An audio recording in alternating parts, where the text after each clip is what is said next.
Como o crente pode desmascarar os mentirosos, os falsos profetas, os vendilhões da fé e qual a importância de viver uma vida moderada, uma vida saudável espiritualmente, uma vida que agrade a Deus?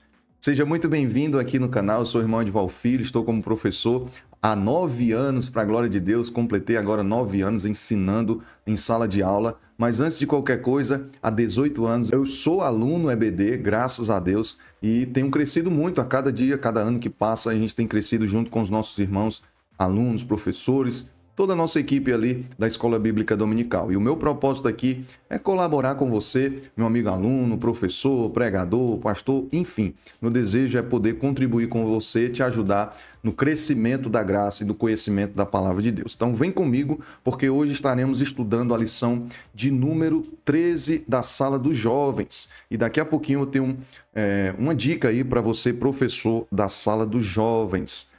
Estaremos estudando a lição de número 13, que vem com o tema A Igreja não sobrevive sem doutrina. A Igreja não sobrevive sem doutrina. O texto principal diz assim, exorta semelhantemente os jovens a que sejam moderados. Em tudo te dá por exemplo. Em tudo te dá por exemplo. De boas obras na doutrina. Seja o exemplo na doutrina. Mostra incorrupção, gravidade e sinceridade. Tito, capítulo 2, versículo 6 e 7. O resumo da lição diz o seguinte: a igreja depende dos fundamentos inabaláveis do Senhor, pois por eles a mentira é vencida e o crente vive de modo a agradar a Deus. Olha aí que coisa maravilhosa. Os fundamentos da doutrina, são inabaláveis. Pois por eles a mentira é vencida e o crente vive de modo a agradar a Deus. Texto bíblico em sala. Vamos ler em 2ª carta de Paulo a Timóteo, capítulo 2, do versículo 14, Versículo 14 ao versículo 21. Versículo 14 nos diz o seguinte: traz estas coisas à memória, ordenando-lhes diante do Senhor que não tenham contendas de palavras, que para nada aproveitam e são para perversão dos ouvintes. Procura apresentar-te a Deus aprovado, como obreiro que não tem de que se envergonhar, que maneja bem a palavra da verdade. Mas evita os falatórios profanos, porque produzirão maior impiedade, e a palavra desses roerá como gangrena, entre os quais são Himeneu e Fileto. Versículo 18. Os quais se desviaram da verdade, dizendo que a ressurreição era já feita, e perverteram a fé de alguns. Todavia, o fundamento de Deus fica firme, tendo este selo: o Senhor conhece os que são seus. Qualquer que profere o nome de Cristo, aparta-se da iniquidade. Ora, numa grande casa não somente há vasos de ouro e de prata, mas também de pau e de barro, uns para honra e outros para desonra.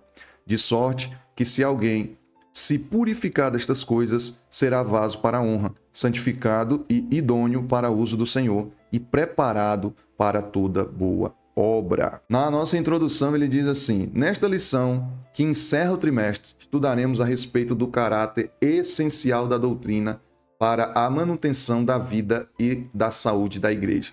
O objetivo é reafirmar a importância da doutrina para a igreja. Veremos que os fundamentos doutrinários de Deus são firmes e eternos. Glória a Deus, queridos. Que bênção. E a dica que eu quero passar para você, meu amigo professor da Sala dos Jovens, na verdade são 2 dicas. Acontece de que as pessoas vão ficando velhas, obviamente, e muito provavelmente na sua sala vai ter algum jovem que já vai estar sendo transferido por conta da sua idade para a sala dos adultos.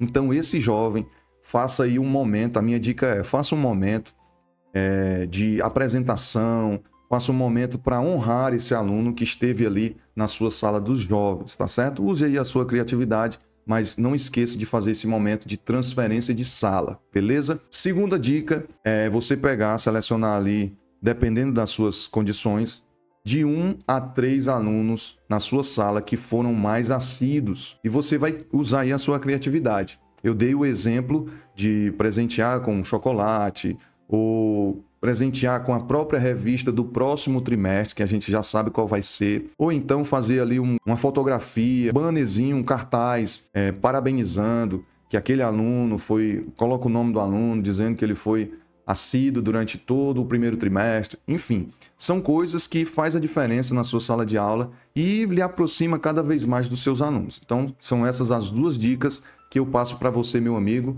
ou minha amiga, que é professor da sala dos jovens. Beleza? Agora nós vamos para o primeiro tópico. Deixa eu só tomar uma águazinha.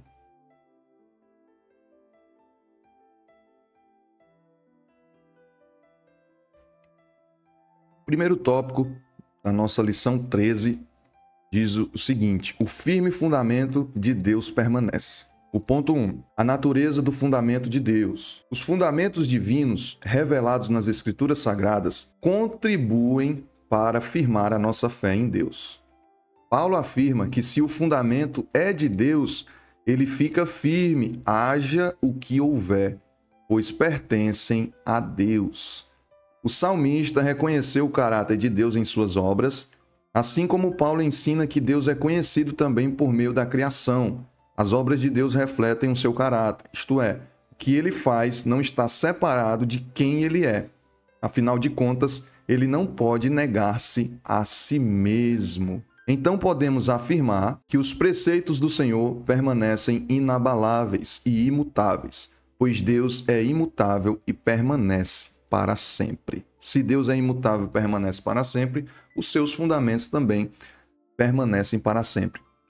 Está escrito na palavra de Deus, e tudo pode passar, mas a minha palavra não passará. Então, é o poder de Deus, a palavra do Senhor, que não vai passar. O ponto 2, fundamento eterno. O teólogo Norman Geisler define eternidade como não temporalidade ou atemporalidade. Ele ainda afirma que, do princípio ao fim, a Bíblia declara que Deus não é dominado pelo tempo. Deus é eterno, pois ele é antes do princípio de todas as coisas. Um dos nomes de Jesus é Pai da eternidade.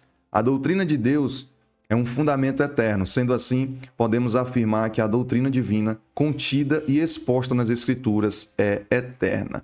E esse subtópico 2 me fez lembrar uma pergunta que eu escutava muito no meu início da fé, há aproximadamente aí 18, 19 anos atrás. Alguns amigos, da adolescência me perguntavam: quem criou Deus? Quem fez Deus? Essas perguntas eram muito feitas, mas na verdade não existe quem criou Deus. Deus é atemporal, Deus ele existe antes do tempo, enfim, Deus é eterno. O terceiro ponto, fundamento firme. Além de eterno, o fundamento de Deus é firme. Segunda carta de Paulo a Timóteo 2,19. A expressão firme indica algo consistente, sólido e fixo. É algo consistente, sólido e fixo. Resistente, seguro ou que não cede pressão de nenhuma natureza. Olha aí que coisa interessante. A palavra de Deus, ela é firme, irmão. Não tem aí, não, mas não existe esse negócio de meio termo. Ou é ou não é. É sim, sim, é não, não. Não existe meio termo, não existe ficar em cima do muro. Então, o fundamento do Senhor é firme, e firmeza fala de consistente, de sólido, de fixo, resistente, seguro e que não cede à pressão de nenhuma natureza. Ponto final. O fundamento de Deus é firme, inabalável, não sofre alteração e nem cede a nenhum tipo de pressão, pois o contexto no qual Paulo fala, firmeza no fundamento de Deus, era de infidelidade e desvio de alguns. No entanto, isso não abala e nem altera a qualidade segura e inviolável da verdade de Deus. No mesmo texto no qual Paulo indica a firmeza do fundamento de Deus, ele fala de uma verdade relacionada ao Senhor e da atitude do crente que vive de acordo com este fundamento doutrinário. No que se refere à verdade sobre Deus, ele afirma que o Senhor conhece os que são seus E os crentes que se fundamentam na verdade da palavra devem apartar-se da iniquidade. Diante disso, destacam-se duas verdades. O fundamento de Deus é inabalável, pois reflete o caráter firme do Senhor, e o fundamento de Deus dá firmeza ao crente para viver em pureza e agradar a Ele. Então, esse primeiro tópico, queridos, é justamente a gente abordar sobre isso. Deus é eterno, Deus é atemporal e os fundamentos de Deus também. Eu já falei e vou repetir. Passarão céus e terras, mas a minha palavra não passará. O Senhor diz em sua palavra. Então, tem firmeza na palavra de Deus, não tem meio termo na palavra de Deus. Deus é santo e os que o adoram também precisam ser santos. Ou seja, se o meu Deus, que eu conheço na sua palavra, o Deus que eu conheço, eu vivencio as suas experiências com ele e sei que ele é firme. Eu, como seu seguidor, como seu servo, também preciso ser firmes. Preciso ser firme. Não posso aí estar cocheando em dois pensamentos. Será que é? Será que não é? Não, querido. Firmeza, fé, convicção, certeza. É isso que ele está dizendo aqui nesse primeiro ponto. E o jovem... Nós estamos estudando a sala do jovem, mas enfim, qualquer cristão, qualquer pessoa que deseja seguir a palavra do Senhor, ela precisa também ser firme, ter convicção, ter certeza ali da sua fé e não ficar com pensamentos vagos, cocheando em dois pensamentos. Enfim, esse é o ponto desse primeiro tópico. E continuando aqui, pense. Eu gosto muito de ler também esse pense em sala de aula, eu vou trazer aqui para vocês também. Qual a natureza do fundamento de Deus? O fundamento de Deus reflete a sua própria natureza, razão pela qual ele é firme e inabalável. Tópico 2. Desmascarando os mentirosos. Mas antes da gente ir para o tópico 2, deixa eu beber minha água aqui novamente. Já te convido a se inscrever no canal. Muitos irmãos têm assistido os nossos conteúdos, mas eu acho que esquece de se inscrever. Então esse é o momento de você vir aqui, desse lado aqui, se inscreve, aperta ali onde tem o nome inscrever-se, depois vai aparecer um sininho, você clica no sininho e aperta todas. Para que isso? Sempre que eu postar um vídeo, uma aula, e eu estou me programando para fazer outros vídeos bem interessantes, estou estudando aqui para trazer para vocês. Inclusive, se você quiser deixar nos comentários dica de vídeos para mim fazer para você, pode deixar aí, fique à vontade, porque esse canal aqui é para colaborar com todos vocês. Mas voltando, se inscreve, ativa as notificações para sempre que eu postar um vídeo, o YouTube mandar você ser notificado do vídeo que foi postado, beleza? Desmascarando os mentirosos. Ponto 1. A realidade dos mentirosos. A Bíblia aponta para a triste e trágica realidade da mentira, João 8,44. Desde o pecado cometido por Adão e Eva. A mentira é uma triste realidade no mundo dos homens, cujo veneno e consequências afetam a todas as famílias indistintamente. Biblicamente, a mentira... Oh, meu Deus! Orem por mim que hoje eu tô meio coisado, viu? Como diz aqui no Ceará. À medida que o tempo passar e se aproximar a vinda de Cristo, o mundo se renderá ainda mais à mentira. Vamos marcar isso aqui? Biblicamente... À medida que o tempo passar e se aproximar a vinda de Cristo, o mundo se renderá ainda mais à mentira. Costumo sempre dizer aqui nos vídeos, né? Está se invertendo os valores. Parece que o certo é errado e o errado é certo. Diante disso, parece que mentir é certo. Para se dar bem, para conseguir o que quer. Então, biblicamente... é o que está acontecendo, né? À medida que vai se aproximando a volta do Senhor, o mundo se renderá ainda mais à mentira. O mentiroso não tolera e rejeita a verdade a respeito de Deus. O engano é a principal alma do mentiroso, especialmente aqueles que mentem em relação às questões doutrinárias, cujo propósito é desviar as pessoas da verdade. Nos tempos mais antigos, já havia os enganadores, pois o Antigo Testamento fala dos falsos profetas que trabalhavam para perverter a verdade de Deus. A mentira é abominável a Deus e ele julgará os mentirosos. Lá em Apocalipse 22:15, né, fala sobre isso. Qual vai ser o resultado, né, dos mentirosos. Ponto 2. Desmascarando os mentirosos. Ao tratar sobre a mentira doutrinária, Paulo adverte Timóteo de que os enganadores dizem que a ressurreição já era feita. Diante dessa colocação do apóstolo, é possível afirmar que os mentirosos não negam a doutrina e a realidade da ressurreição, mas a modificaram. Eles desviaram propositalmente a verdade a fim de macular e desvirtuar a fé dos cristãos. Ao tratar sobre os que mentem doutrinariamente, Paulo menciona os nomes de Himeneu e Fileto como desviados da verdade e responsáveis pela disseminação das mentiras doutrinárias que corroem a igreja. Provavelmente esses dois homens foram mestres entre os irmãos e que, nas palavras do apóstolo, serviam como vasos para a desonra, o que permite concluir que os que trabalham para enganar a igreja do ponto de vista doutrinário geralmente vêm do meio da igreja e, em certa medida, exercem influência sobre o povo. Portanto, temos de ter cuidado e nos mantermos vigilantes doutrinariamente, pois muitos buscam enganar e corroer as bases doutrinárias da igreja. Os enganadores sempre apresentam meias verdades, a fim de disseminarem o veneno doutrinário no corpo de Cristo. Então, como nós devemos desmascarar os mentirosos? Irmão, estudando a palavra. Estudando a palavra, buscando a palavra, entendendo a palavra, estando ali na escola bíblica, né? Precisamos ser alunos assíduos da escola bíblica e tentar identificar, rapaz, a minha igreja, ela está correta de acordo com a doutrina de Deus, né? A gente sabe que não existe igreja perfeita, ninguém é perfeito nesse mundo, mas uma coisa é certa, irmãos. Existe um grupo de pessoas, que aí cabe a você buscar esse conhecimento, que um grupo de pessoas que eu me refiro é uma igreja local, né? Que está buscando ali viver de acordo com a palavra do Senhor, de acordo com a doutrina bíblica. Então você vai identificar.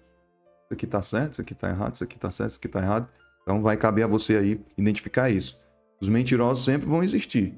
No meio do povo, a gente escuta muito falar, né? O mundo gospel. Então, infelizmente, no meio do gospel existe muito essa questão aí dos vendilhões da fé, dos que se utilizam da fragilidade das pessoas para trazer doutrinas que não é bíblica, ensinamentos que não é bíblica. Então, existem coisas que é muito nítido, irmão.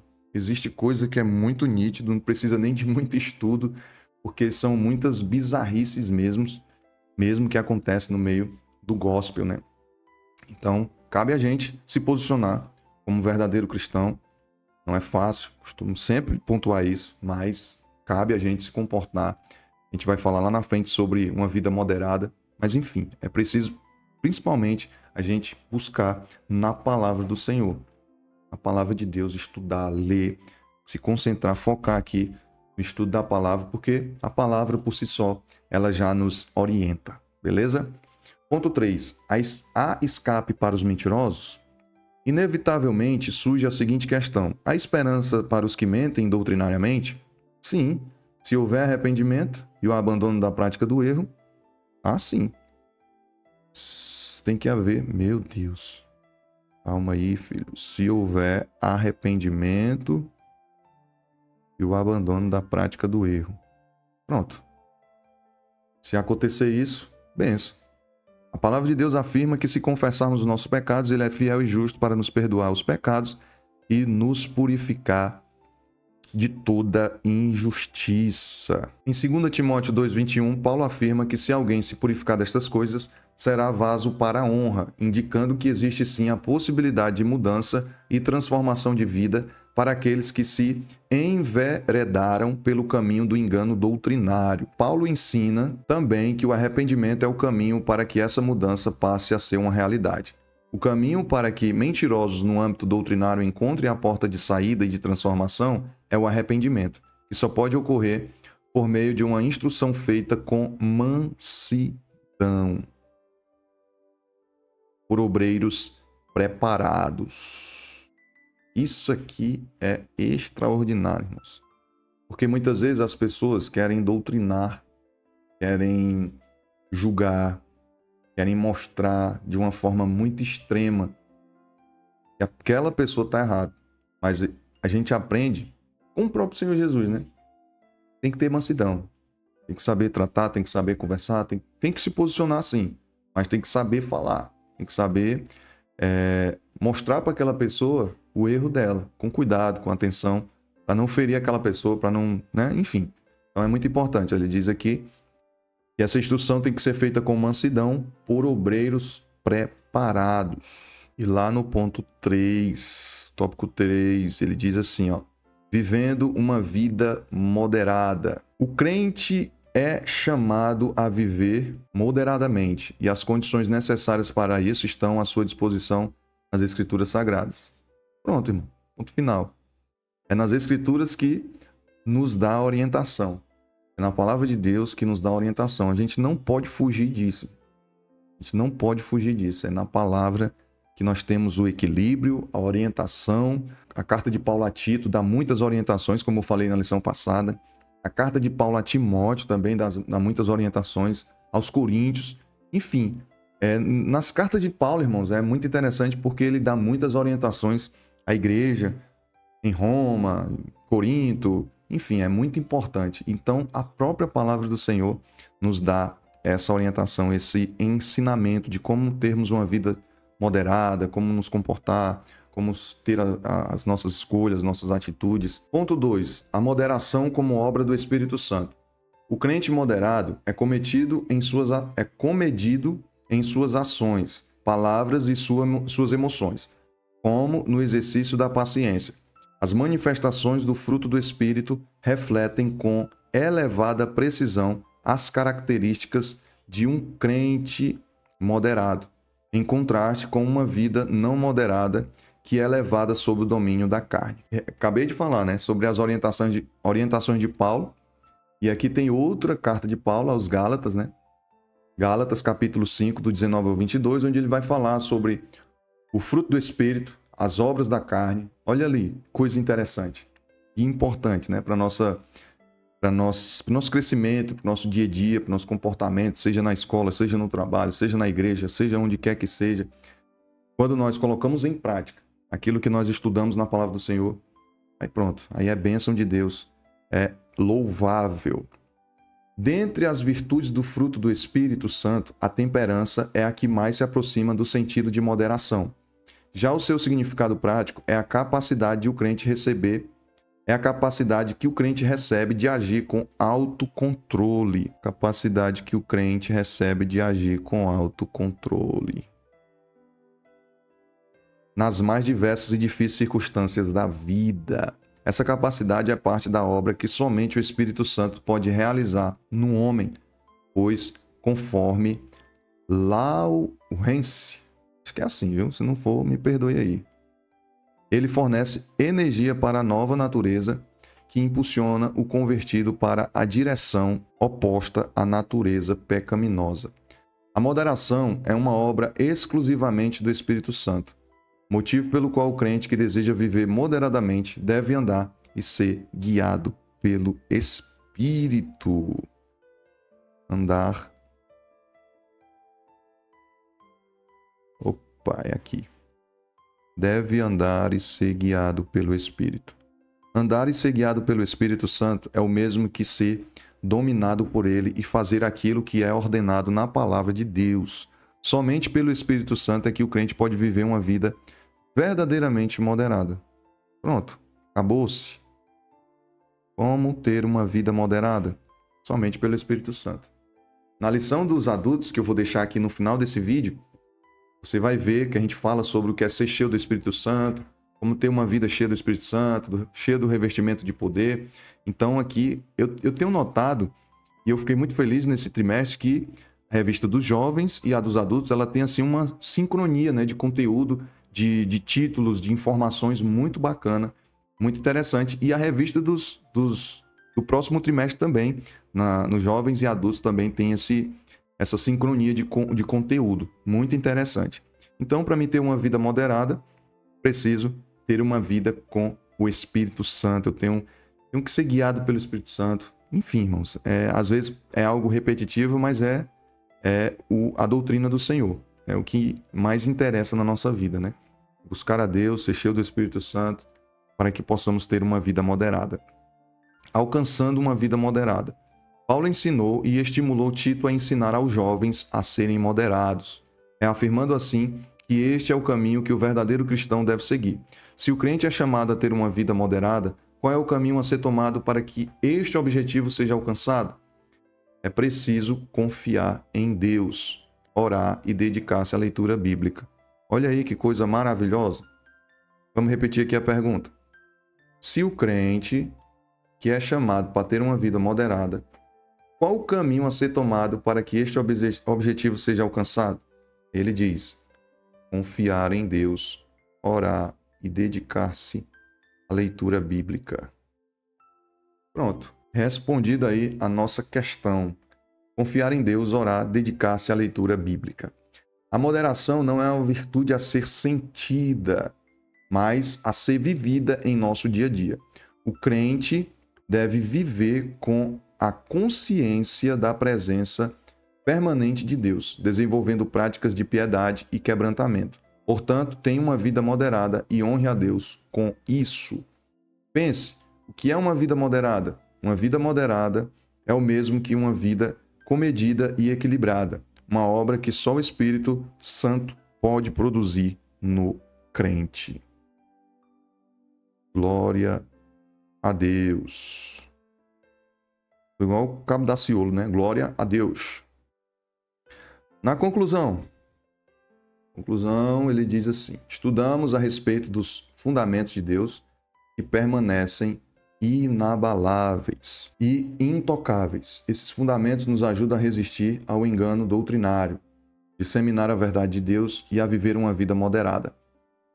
Vimos que moderação é equilíbrio e controle diante de diferentes circunstâncias. Se quisermos uma vida moderada, precisamos buscar a ser cheio do Espírito Santo. Quer ser cheio do Espírito Santo? Assista o vídeo da lição 12, você vai saber como é ser cheio do Espírito Santo. Lição 12 da Sala dos Adultos, eu vou deixar aqui na tela final. E quero te agradecer e te pedir para você deixar o teu joinha, que é muito importante. Deixa o teu like para que esse vídeo possa chegar a mais pessoas. Evangeliza aí junto com a gente para que outras pessoas alcancem esse conteúdo e sejam edificadas, abençoadas para a glória de Deus. Muito obrigado você que chegou até o final. E vamos já nos preparar, porque na próxima semana já começa o segundo trimestre de 2024. E eu vou deixar também na tela final aqui para você a revista dos jovens e a revista dos adultos. Se você se interessar, clica aí para assistir e vem com a gente crescer na graça e no conhecimento da palavra. Se inscreve no canal e ativa todas as notificações para não perder nenhum conteúdo. Deus abençoe, um grande abraço e até o próximo vídeo.